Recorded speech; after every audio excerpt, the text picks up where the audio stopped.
ఇబ్బంది వ్యవసాయదారులు చాలా ఇబ్బంది పడేవారు. మూలన పెట్టిన కాంచి మళ్ళీ ఆకుమడి మళ్ళీ తెచ్చుకోవడం, మళ్ళీ ఊడ్చుకోవడం, తెచ్చుకోవడం, ఊడ్చుకోవడం అలాంటి ఇబ్బంది లేకోకుండా ఈవేళ కాలువ నీరంతా కూడా ఆయన కాలువలు ప్రక్షాళన చేశారు కాబట్టి, మురుగు పంట కాలువలు ప్రక్షాళన చేశారు కాబట్టి ఈవేళ అంత సస్యశ్యామలంగా ఉన్నాయి.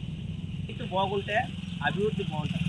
ఈరోజు రైతన్న వ్యక్తి బాగున్నాడు అంటే అది వెయ్యి చెరువు కావచ్చు, ఆక్వా అవ్వచ్చు, లేకపోతే వ్యవసాయదారుడు అవ్వచ్చు.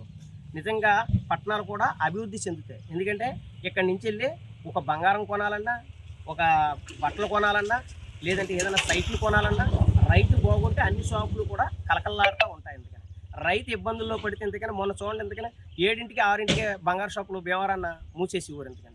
ఎందుకంటే వెళ్ళి కొనివు నాదుడు ఉండేవాడు కాదు. బట్టల షాపులు కూడా అంతే. ఎందుకని మొత్తం వ్యవస్థ అంతా కూడా నాశనం అయిపోయింది. ఇసుక లేక స్టార్టింగ్లో ఇసుక పెట్టాడు జగన్మోహన్ రెడ్డి.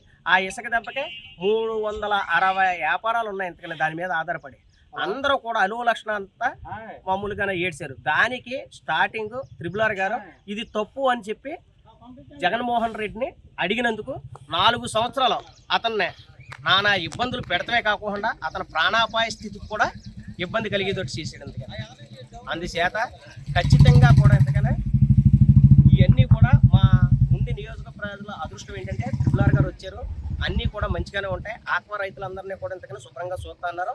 ఇప్పుడు కూడా ఆక్వా రైతులందరూ కూడా ఎందుకని చెరువులు వేయడం మొదలెట్టారు.